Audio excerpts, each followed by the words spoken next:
각하, 정치를 좀 대국적으로 하시기 바랍니다. 네, 오늘 주목할 신의 처방전 영화는 바로 남산의 부장들입니다. 안녕하십니까. 네. 일단 제가 남산의 부장들, 네, 그 느낌으로 이병헌 씨 느낌으로 제가 이렇게 선글라스부터 해서 이 의상은 제가 이병헌 씨가 내부자들에서 입었던 네, 그 이제 의상을 살짝 공수해서 그 색깔에 맞춰서 제가 이렇게 또 입고 왔습니다. 어떠세요? 좀 일단 의상부터가. 약간 저 고등학교 때 교복이 됐어요. 부산 동여자 고등학교라고 해서 그러니까요. 교복 색깔이 딱 이랬어요. 우리 부장님 줄. 네, 요게 이제 한 7, 80년도 그때 이제 유행하던 색깔로 제가 어렵게 구해서 요 선글라스부터 해서 라이반까지 이렇게 준비를 했는데 제가 일단 조카 씨는 오늘 처음으로 합류를 했습니다.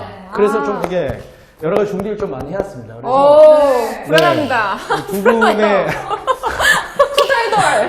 불안하네요. 네, 우리 두 분의 닥터가 네, 저한테 총 맞지 않게 열심히 잘 처방 내려주시고 네, 제가 그냥 여기서 뭐 OX 두 분에서 이렇게 중간에서만 이렇게 중간의 역할만 하는 게 아니라 제가 또 끌리는 쪽이 있으면 거기 편을 들 거예요. 딱 들어보고. 네, 저는 그냥 중간 역할만 하는 그런 역할이 아니라 이분의 말이 좀 끌린다 그러면 그분의 말을 편을 들어주고 이분의 말이 끌린다 그런 제가 그 처방에 맞춰서 제가 움직일 거니까 두 분께서 제가 어느 쪽에 힘을 실어줄지는 열심히 하시는 분에게 제가 손이 들어줄 거니까 진짜 열심히 하고 싶네요. 네, 그렇게 잘해 주시기 바라겠습니다. 그럼 제가 선글라스 좀 벗고 저도 얼굴 좀 나와야 되니까 벌써 땀이 차네요. 네. 분명히 너무 좋다. 각각 계엄령은 안 됩니다. 지금 날 협박해? 캄보디아에서는 300만 명도 희생시켰는데 100만, 200만 밀어버린다고 큰일 나겠어요? 그 새끼들 세상이 언제쯤 끝날까? 세상이 바뀌겠어? 이름만 바뀌지.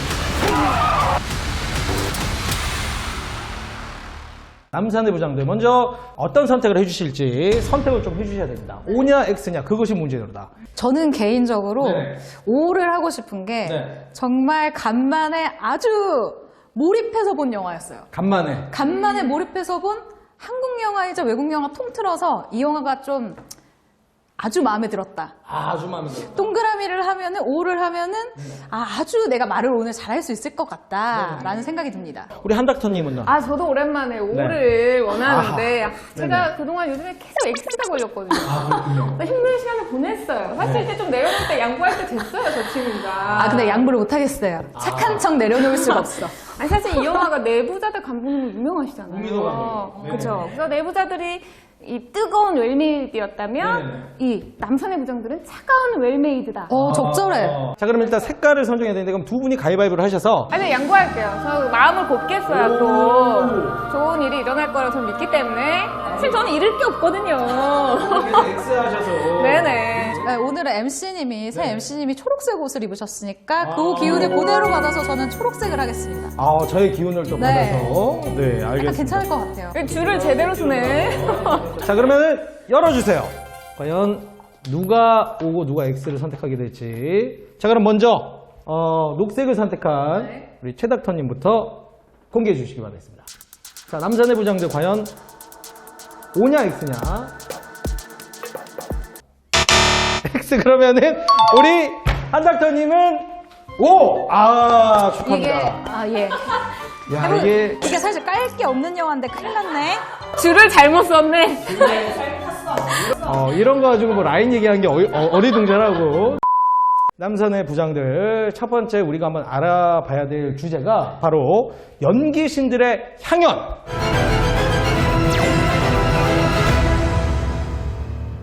일단 배우들 출연진이 화려합니다. 화려하죠. 이병헌 씨, 이병헌 씨, 이성민 씨, 씨, 여기 곽도원 씨가 돌아왔습니다. 곽도원 씨. 그리고 이준 씨, 여기 이준 씨까지, 김소진 씨. 김소진 씨까지 빼놓을 수가 없죠. 선수들이 다 모여 있어가지고 이거는 질래야 질 수가 없는 싸움이에요. 모두가 연기를 잘하는 게 문제입니다. 왠 줄 아세요? 죄송한데 왜 눈에 이렇게 핏대가 섰어요? 제가 지금 눈에 핏대가 주먹 좀 했어요. 지금 뭐 하나 지금 잡으려고. 어떻게든 제가 네. 지금 계속 그러니까 배우들이 다들 너무 기본치가 너무 높다 보니까 조금만 잘못해도 그게 눈에 너무 확 띄는 그런 단점이 있는 거예요. 근데 풋풋한 사람이 없어. 아니 근데 그게 또 문제가 뭐냐면 이병헌 씨 인정, 이성민 씨 인정, 너무 잘해. 근데 곽도원 씨 같은 경우는 여기서 삐끗했다. 곽도원 씨 같은 경우는 사실 지금까지 보여줬었던 연기가 그렇게 별반 다르지 않다. 화내는 연기도 그렇고 뭐 아주 막 뭔가 그 내면 연기도 그렇고 사실은 너무 기본치가 높은 배우들 사이에 있었기 때문에 눈에 그리 띄지 않는다. 그러니까 역시 저는 성공은 실패의 어머니. 그러니까 전작에서 얻은 그 아픈 여러 가지 그걸 여기서는 많이 알았어. 배웠어. 실제로 그 남산의 부장들 찍는 촬영 중에 마약왕이 개봉돼가지고 그렇죠. 개봉해서 그 망해가는 그 상황을 다 지켜보고 아주 정확하게 알고 계세요. 네, 촬영이 네. 끝나기 전에 박스오프에서 내려갔어. 그걸 다 경험을 하셨거든요. 이 말했던 이 다양한 배우들을 낄낄빠빠를 제대로 해놨어요. 그리고 곽도원 씨 같은 경우는 이때까지 이런 브레인 좀 불쌍하게 그렇죠. 그 전락하는 문만 열어주고 또 깔끔하게 퇴장을 빨리 합니다. 그래서 그런 정도의 삐끗은 크게 이 영화에 타격을 입히지 않았다고. 한각도의 생각합니다. 말에 따르면 마약왕이 실패였다면 남산의 부정들은 성공의 어머니. 그렇죠. 그렇죠. 그런 느낌이다. 마약왕을 딛고 네. 내부자들의 클래스를 되찾은 격인 거죠. 제가 우민호 감독님 지금 인터뷰 신청했는데 지금 일단 취소한다는 전제 하에 일단 얘기할게요. 제가 금요일에 만날 수도 있는데 우민호 감독님이 내부자들 너무 잘 됐죠. 잘 됐죠. 저 진짜 너무 재밌게 봤었어요. 너무 재밌었죠. 불안하다. 하지만 이 우리 우우 감독님 같은 경우는 그 이전에 간첩 네. 망했습니다. 파괴된 사나이 망했습니다. 내부자들 잘 됐어요. 빵빵 터져. 더 두 번 봤어요. 네. 그런데 그 다음 작품 어떻게 됐어요? 다시 망했죠. 마야강 크게 망했어요. 근데 이 마야강을 쓴 이제 이 작가 두 분이 남산의 부장들을 썼습니다. 전 여기까지 하겠습니다. 그러면 일단은 여기까지. 훅 들어오셨는데 네, 갑자기 전 왜 입이 계속 근질근질했는지 이제 그만 닫아주시고요. 네, 어쨌거나 우민호 감독님, 저희가 하는 거는 뭐 이게 이제 재미로 하는 거고 하는 거니까. 아니, 뭐 억울하면 나오시면 돼요. 억울하면 나오면 자 일단은 우민호 감독님께서 나와주신다면 저희는 또 굉장한 영광이죠. 그럼요. 저희가 남산에서 만나 뵙겠습니다. 그러면 남산 타워를 빌려서.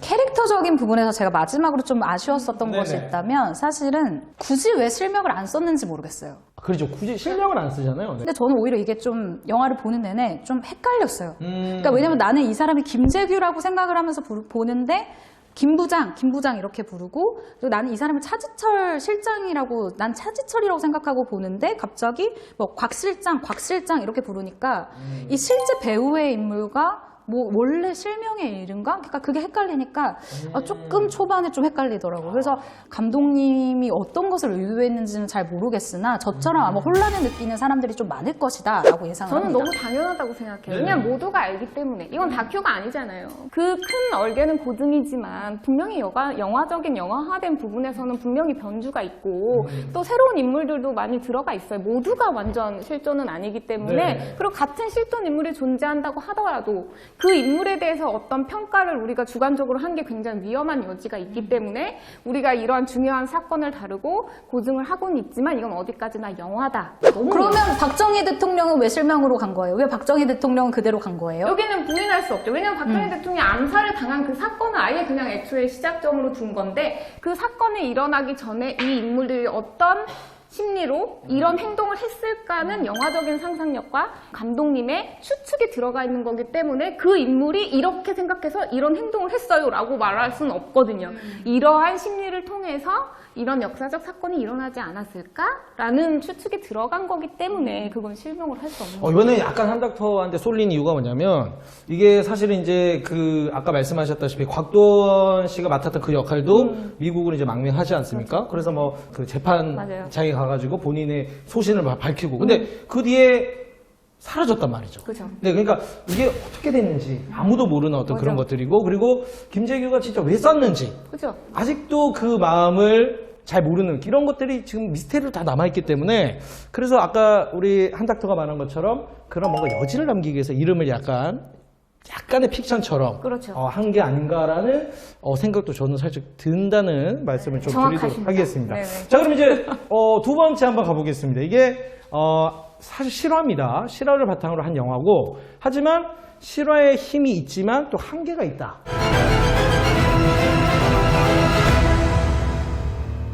이 김규평이 박정희 대통령을 쏘기 전에 이런 이야기를 합니다. 네. 각하를 똑바로 모시십시오라고 옆에 그 곽상철한테 얘기를 하면서 버러지 같은 자식들을 데리고 정치를 하니까 이 정치가 똑바로 되겠냐 하면서 대통령한테 이렇게 소리를 지르는 부분이 있어요. 근데 사실은 이게 사실이 아니다. 이건 너무 약간 이병헌에게 씬을 주려고 감독이 좀 이병헌을 편애했다. 왜냐면 심수봉 씨가 이렇게 얘기를 합니다. 그 김재규가 굉장히 긴장돼 있었고 덜덜덜 이렇게 뭔가 떠는 모습이 보였었고 그러니까 이 앞에 이렇게 뭔가 멋있는 듯한 이야기는 없었다라고 심수봉 씨가 얘기를 하는 거죠. 근데 이런 것들을 보면서 이것은 약간 인물에 대한 미화가 아닌가 약간 조심스럽게 이런 생각도 드는 거죠. 이게 어떤 진짜 역사적인 그 바탕을 깔고 가는 게 일단 기본인데 그쵸. 너무 어떤 픽션 너무나 중요 사건에 대해서 한 인물에게 약간 몰아주는 듯한 느낌. 그런 느낌도 네. 그 대사는 사실 그렇게 중요하지 않다라고 생각해요. 어차피 이거는 죽이는 이 심정의 그 극한의 감정을 표현해야 되는 거기 때문에 그거는 편애라고 저는 생각하지는 않고, 그리고 저는 어떻게 보면 오히려 반대 입장으로 영화적인 과장을 한 부분이 너무 없어요, 사실 어떻게 보면. 그래서 제가 차갑다라고 표현을 한 게 이 사건 자체가 너무 충격적이고 중요한 사건이기 때문에 자칫 영화적인 과장이나 어떤 화려한 장치로 인해서 이거를 훼손시키거나 영화 외적인 불필요한 논쟁을 만들 수 있기 때문에 논쟁이 생기기 아주 쉬운, 아주 사실은 떡밥이 많은 영화일 수도 있죠. 그래서 굉장히 가장 그나마 많이 절제를 시켜서 가장 객관적으로 차갑게 이 시선을 바라보고 이렇지 않았을까에 대해서 저는 굉장히 비율을 잘 조합했다고 생각을 해요. 엔딩에 그 실존 인물의 육성 목소리가 들어가요. 뭐 옳은 사람이다, 아니다, 그렇지 않다. 이 평가가 되지 않은 10대나 약간 이런 사람들이면 영화에서 그렇게 말했어. 너무 멋있어. 진짜 대단한 사람이야 라고 생각할 수가 있다라는 거예요. 근데 저는 이게 사실은 미디어에서 그리고 영화에서 좀 경계해야 되는 부분이라고 생각해요. 그러니까 감독님이 어떤 생각을 하든 이게 맞고 틀리고의 문제가 아니라 뭔가 관객에게 주입시킬 수 있는 이런 위험 요소를 무언가 만든다는 게. 아까 말씀하신 것처럼 10대, 20대들은 남산하라면 이제 뭐 남산타워 아니면 거기 여자친구랑 가서 뭐 이렇게 자물쇠 걸고 이제 우리 언제 100일째 다시 찾으러 오자. 아니면 돈가스 먹으러 가자. 뭐 이런 거를 남산으로 생각을 많이 한단 말이에요. 근데 남산의 부장들? 그러면 거기 뭐 레스토랑 부장님? 뭐 어디 남산 케이블카 부장님? 뭐 이런 거 생각을 하고 뭐야? 뭐 남산 부장들이 누구야? 이렇게 해서 왔는데 아까 얘기했다시피 김재규 멋있는 사람이네. 저 사람 이준 막 탱커 갖고 오고 나쁜 놈이네. 뭐 이렇게 생각을 할 수는 있는 부분은 사실 맞아요. 있을 수도 있다는 생각이 제가 조금 이때 들기는 하는데 어쨌거나 뭐 객관적인 어떤 그런 부분들은 좀 알 필요는 있겠다라는 생각이 좀 드는 그런 대목인 것 같습니다. 자, 그러면은 우리 세 번째로 한번 넘어가 보겠습니다. 킬링 포인트 그리고 장애물.